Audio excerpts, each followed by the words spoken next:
Assalamualaikum warahmatullahi wabarakatuh. Perkenalkan, nama saya Anissa Widya Melati dari kelas S1 dengan NPM 101202117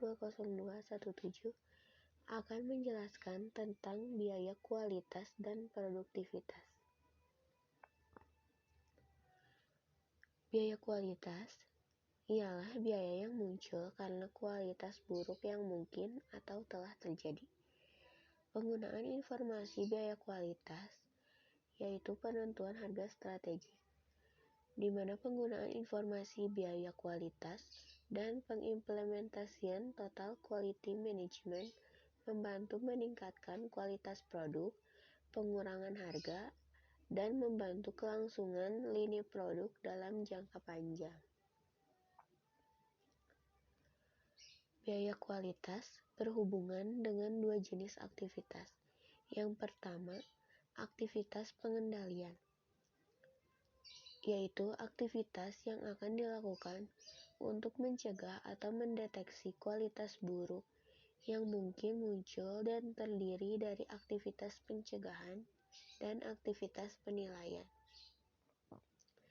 Yang kedua, ada aktivitas kegagalan, di mana aktivitas yang dilakukan oleh orang atau pelanggannya dalam menanggapi kualitas buruk yang sudah terjadi dan terdiri dari aktivitas kegagalan internal dan eksternal. Yang pertama, ada kelompok biaya kualitas.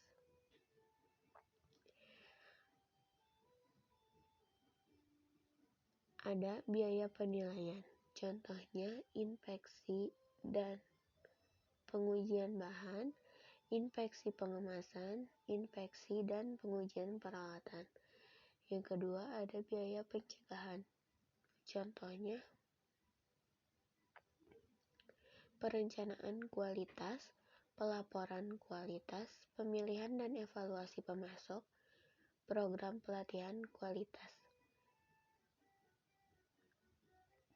Yang ketiga, ada biaya kegagalan internal, contohnya bahan sisa, pengerjaan ulang, inspeksi ulang, pengujian ulang, dan perubahan desain.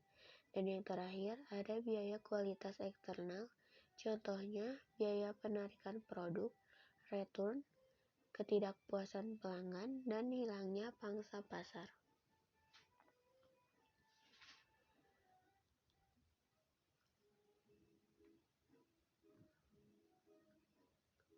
Pengertian biaya pengendalian, biaya yang digunakan untuk melakukan aktivitas pengendalian. Biaya pencegahan, yaitu biaya yang terjadi untuk mencegah timbulnya kualitas yang buruk dalam barang atau jasa yang dihasilkan.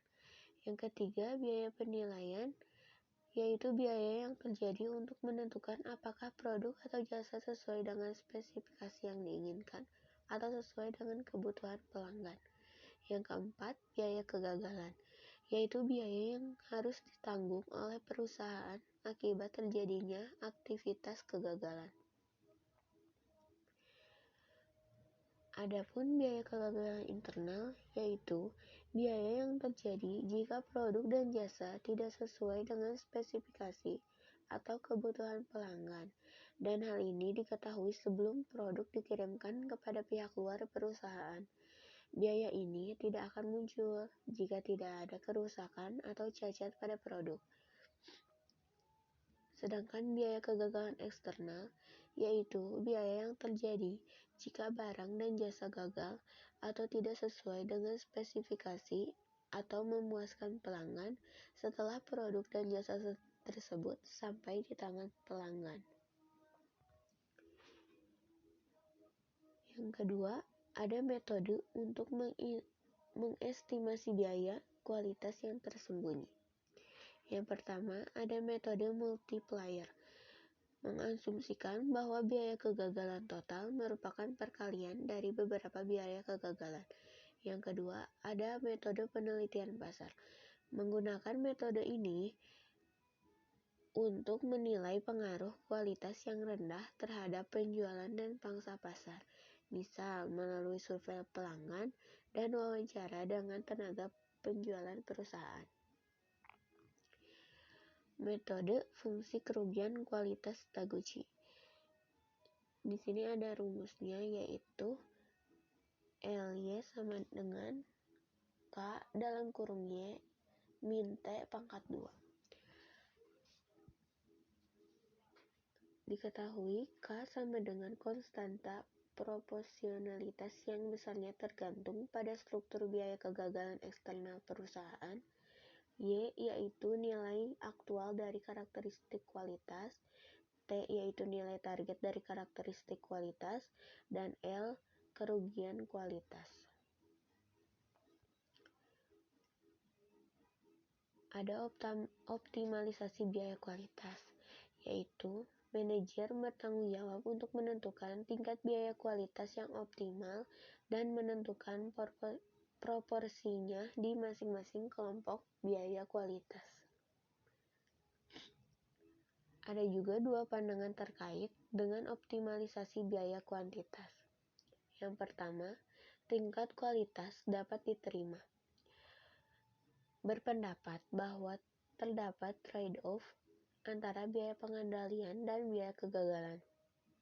Jika biaya pengendalian meningkat, maka biaya kegagalan berkurang dan perusahaan terus melanjutkan usahanya untuk mencegah atau mendeteksi unit yang tidak sesuai dengan spesifikasi, yang pada akhirnya akan mencapai suatu titik optimal di mana peningkatan biaya pencegahan tidak mampu lagi menghasilkan pengurangan biaya kegagalan yang lebih tinggi. Yang kedua, ada tingkat kerusakan nol. Berpendapat bahwa unit yang rusak atau cacat harus diminimumkan sampai tidak ada lagi kerugian berasal dari produk yang tidak sesuai dengan target kualitas produksi. Semakin besar perbedaan dengan target, maka akan semakin besar kerugiannya. Adanya ketidaksesuaian dengan target akan menimbulkan biaya. Tingkat optimal bagi biaya kualitas adalah pada saat produk diproduksi sesuai dengan target kualitas. Yang ketiga, ada produktivitas.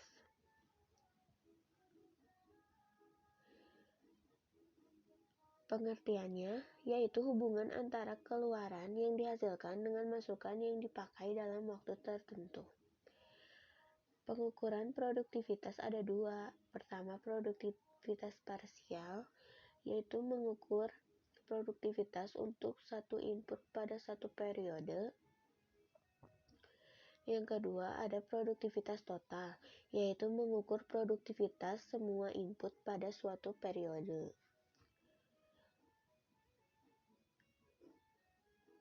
Ini juga ada. Yang pertama, hitung biaya input yang seharusnya digunakan jika tidak ada perubahan produktivitas. Yang kedua, bandingkan biaya tersebut dengan biaya input aktual. Dan yang ketiga, perbedaan biaya yang muncul merupakan perubahan laba sebagai aktivitas dari produktivitas. Adapun hubungan kualitas dan produktivitas. Yang pertama, meningkatkan kualitas akan meningkatkan produktivitas, dan yang kedua, peningkatan kualitas biasanya akan tercermin dalam ukuran produktivitas. Di sini juga ada contoh laporan biaya kualitas dan produktivitas. Saya ambil dari Google. Di sini ada CV staf akunting laporan biaya produktivitas. Yang pertama, biaya penilaian yaitu Rp294.880. Biaya pencegahannya Rp264.582.600. Biaya kegagalan internalnya Rp261.526.580. Biaya kegagalan eksternalnya Rp251.582.150. Yang ditotalkan ada Rp1.072.571.330. Sekian dari saya, terima kasih. Wassalamualaikum warahmatullahi wabarakatuh.